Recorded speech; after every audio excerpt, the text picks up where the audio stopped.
President Grover Cleveland received delegation of the Salvation Army officers in 1886 and gave the organization a warm personal endorsement. This is the first recognition from the White House and will be followed by similar receptions from succeeding presidents. A side note on that, there is actually Salvation Army listed by, let's see if I can find it so I can tell you exactly what it says. Actually, I don't have the link anymore. But, anyway, sorry for that. Technical difficulties seem to mess things up. But, eventually the Salvation Army moved from Canada, Australia, France, India, South Africa, and it's pretty much virtually everywhere in the whole world.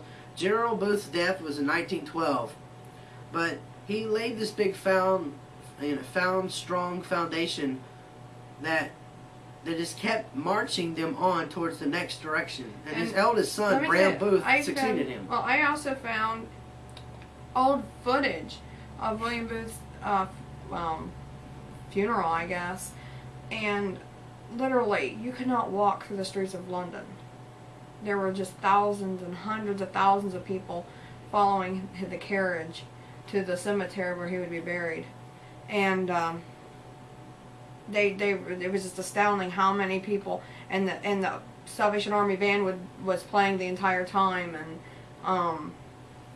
And if anybody's wondering, the music we've been playing, the marching band music, that is actually the Salvation Army band. The last song we just played, it was the Salvation Army International Staff Band. And music is a huge part of the Salvation Army. And but to watch, it's on YouTube, and you can just search William Booth's funeral, just to watch all the thousands and thousands of people that just showed up in the streets of London to pay respect to this man. It was amazing. And I don't know if that is the site to go to or not, Jeremy. Yeah, this is the official Salvation Army. But I don't know if it was posted on that site. No, that one's not. I'm looking for something else here for us. But you're not going to be able to play it on your computer. No, I won't. I'm showing it so you can pull this up.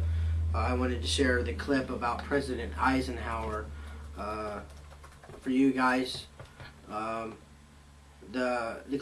President Eisenhower actually declared 1 week in May Salvation Army Week. He signed this to officially recognize Salvation Army all across the United States. And as soon as Miranda can find Salvation Army USA, and you scroll down, and you guys can find this link too. Where's it at? You have to scroll down through here. I'll just up that video or it'll play for you. But there's several videos that I have posted on the Facebook page. What is it? Did you know? That one? Yes, ma'am. So here we go. We're going to play this for you real quick. Did you know that National Salvation Army Week was officially recognized by Congress and President Dwight D. Eisenhower in 1954? In the proclamation, Eisenhower noted, "Among Americans, the Salvation Army has long been a symbol of wholehearted dedication to the cause of human brotherhood. Giving freely of themselves, the men and women of the Salvation Army have won the respect of all."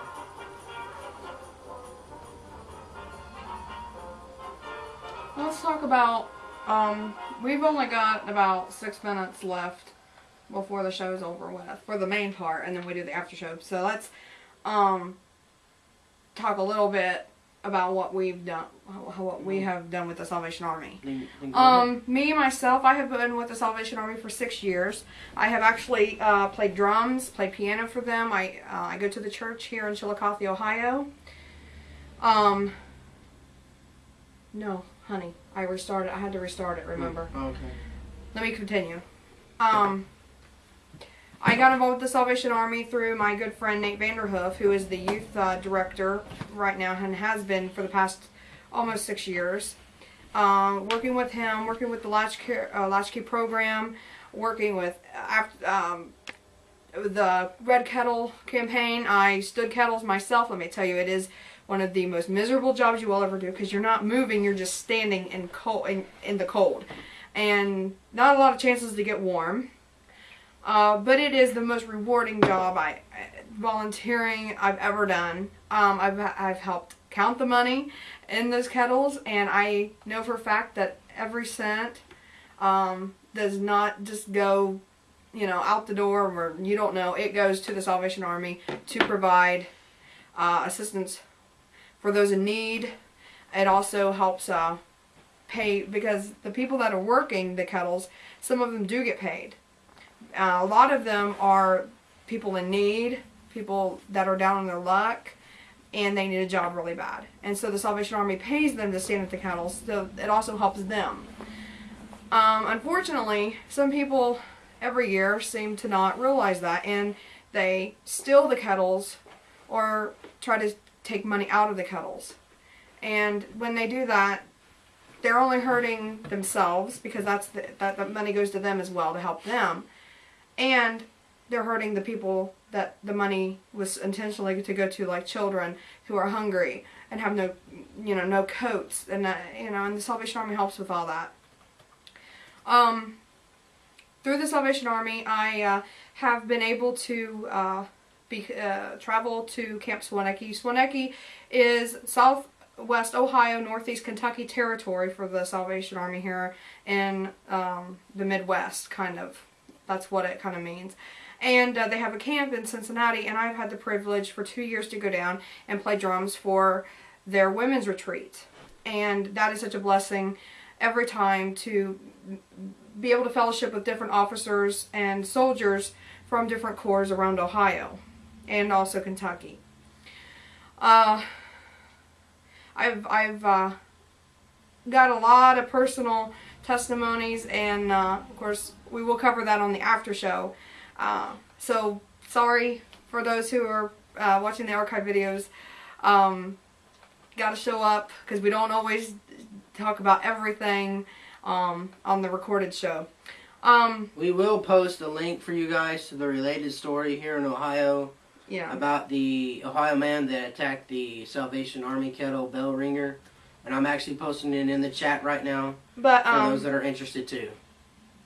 It's so rewarding to work with the Salvation Army. They have such a compassion for people, such a love to reach out to the community and those in need.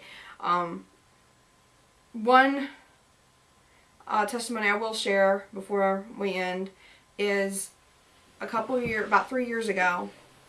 I was helping down at the Salvation Army Corps for Christmas, and there was a lady who came in, and she was taking care of her 2 grandchildren. She had no food. She had just enough gas to get to Chillicothe to see if we could help her.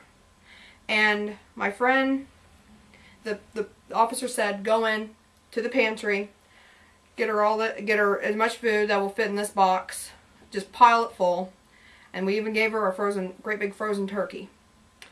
And when I handed her this, she hugged me, and I helped wheel out to her car, and she just cried on my shoulder, and I prayed with her in the parking lot.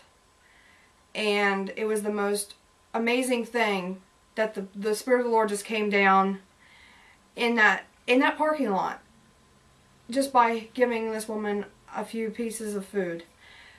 That's all we have for tonight. We thank you for joining us, and we are going to get ready for the after show. So stay tuned.